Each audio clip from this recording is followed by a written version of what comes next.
Hello and welcome back to another episode of A Pint of Paranormal. I'm sitting here with Bruce Mahalski from Dunedin, and we're here tonight investigating the Dunback Inn just out of Dunedin, and it's going to be an all-nighter, so I'm looking forward to that.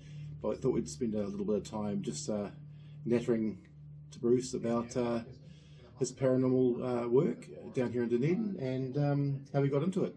Kia ora, Bruce. Yeah, so I've got a little museum in Dunedin called Dunedin Museum Natural Mystery, which is sort of like a museum of the unusual, sort of natural social history, and there's a bit of paranormal sort of stuff in there. There's a bit of everything really. It's sort of one of everything museum. How did I get interested in the paranormal? My father was interested in the paranormal, and he actually, when he was quite young, started a correspondence with Harry Price, who was one of the first sort of people to put ghost hunting on the map as like a sort of pseudo-scientific thing.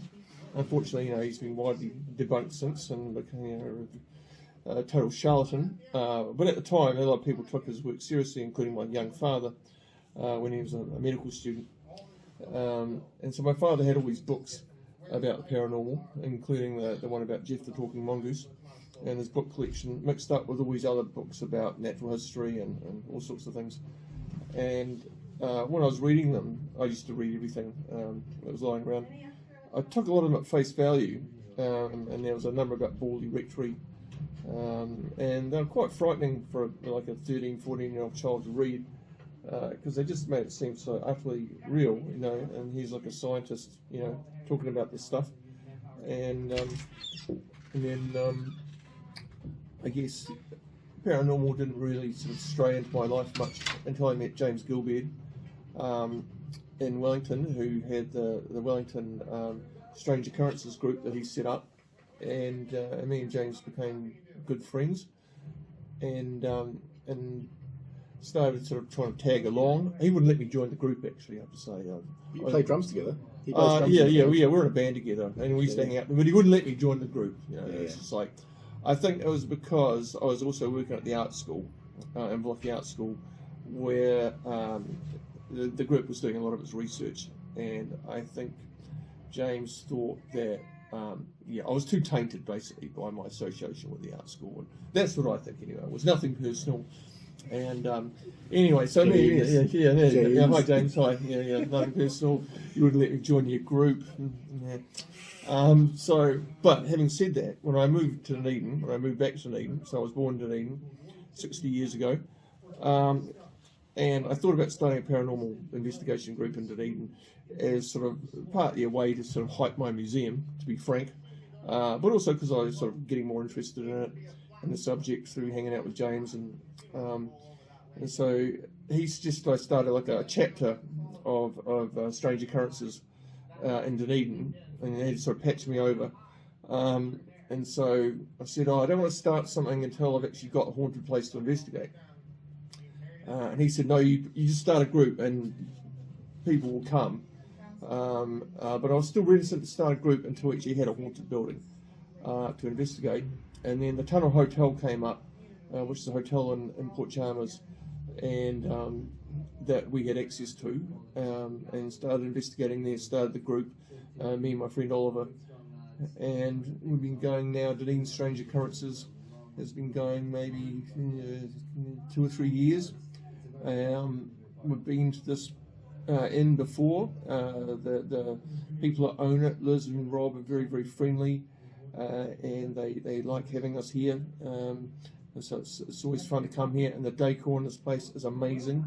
It's nice old historic inn. So it's just fun to come up here for a night. Yeah. I'm keen to hear more about your father. Your father was right into the paranormal? When he was young, so he was in the army, got drafted into the army, and then because he'd been in the army, he was allowed to become a medical student.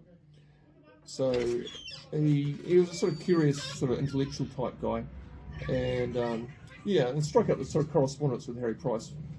So I've got a few Price's letters to my father, and he sort of lost interest as he got older, but he kept an open mind about it. and certainly I think believed in poltergeists and perhaps in ghosts. But yeah, he pretty much lost interest in it and then gave me his collection. And but yeah, I think he kept an open mind about the subject. I've seen some letters. He had quite a few letters toing and froing. It was amazing to read. Yeah, I've got a couple of really funny ones. One about him trying to find a materialising medium. So writing to one of the paranormal societies in England in the 1950s, asking if they could provide a materialising medium, i.e. a medium that brings reports into existence, i.e. makes things appear in front of you. But they, by that time, reports, materialising medium had all been debunked pretty much by that time. So they couldn't recommend one. But there's some pretty funny correspondence between him and different groups that I've still got. And you're probably the only person I've ever met in this field so far, and in this country, that has an attraction to Jeff the Talking Mongoose. That's something that I've always been fascinated by. And you're the first person to come along that sort of has had a passing interest in that. Yeah. Now, I'm a huge Jeff fan. So one of my father's books in his collection was The Haunting of Cashin's Gap, which was the first edition book by Price and was it Lambert? I can't remember. Yeah. So it came out in when was that?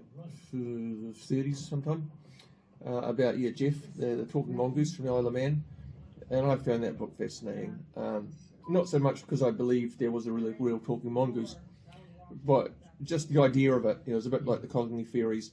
The idea that somebody would make up such a story, and I've got a lot of theories about Jeff, and so one of the things I did in Dunedin was actually a tribute mural to Jeff, and I'm on a sort of Jeff fans Facebook page, and I think the Jeff story is one of the most fascinating stories in the annals of paranormal history, and apparently Simon Pegg and Co are making a film about it. Which we await with some trepidation. Hopefully they'll do a good job. We'll see. Come on, Simon. I know you're seeing this. So one of the things I've got in my museum is a bit of slate from the roof of the house at Cashin's Gap. And I spent a long time talking to a friend of mine, the Isle of Man, to go up there. And the first time she went up, she didn't actually find the house. It was only like the very remains of it left, almost down to ground level. And the second time she went up twice for me, and it's quite remote. And so she got me a bit of the roof. And so Mark also has been very generous about giving me bits of haunted houses. My father gave me a bit of Borley Rectory. So the museum that I own, the Museum Natural Mystery, open Fridays and weekends in Dunedin, has got quite a collection building up now of bits of very haunted buildings. It's an incredible collection. It blew my mind the first time I went in there. It was just amazing. It's just so much condensed into one little house, wasn't it? Just so much history there. Yeah, it takes 3 hours to read all the labels now. Yeah. That's brilliant. And so, with your new little team, how many have you got? A few people in your team, or is it sort of centered mainly around your own research? Oh, it's mainly me and Oliver, really, and casual people that sort of drifted in and out. But yeah, there's not many of us really, and we're not very active. I'm starting to think more about turning the page into both paranormal and strange aspects of Dunedin history, because there's no real Dunedin history social media page that I can see that sort of covers the sort of dark, sort of nitty gritty, arcane stories that we both enjoy so much. Yeah. Well, there's a good book that came out of what was it? Andrew? What's his surname? Andrew Smith. Andrew Smith, who does the ghost tours down here in Dunedin. He put out a book called Haunted Dunedin. Haunted Dunedin? That was Dunedin is a ghost town. Oh, sorry. Yeah, sorry. Dunedin is a ghost town. Sorry, Andrew.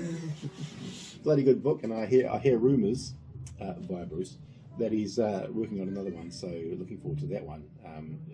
Do Google it and try and find yourself a copy if you can. If you're interested in Dunedin's amazing history, it's an incredible place. It really is. I don't spend enough time down here. I need to get back more often and spend more time. There's always something new to see. Okay, so tonight we're investigating the Dunback Inn. Bruce has investigated here before. He's already done a session here before, an overnighter. So we're going to be doing another one. So this is more of a follow-up to what Bruce did last time. So, did anything happen last time, Bruce, or anything you can tell us about No, this place? we had 3 of us last time, and we stayed up probably till about 1. And we got a bit of EMF at the top of the stairs, and we had a movement sensor go off about 3 in the morning. But that was it, and I personally didn't feel vibes. I'm pretty much a skeptic, but someone who's obviously interested in the subject and open-minded.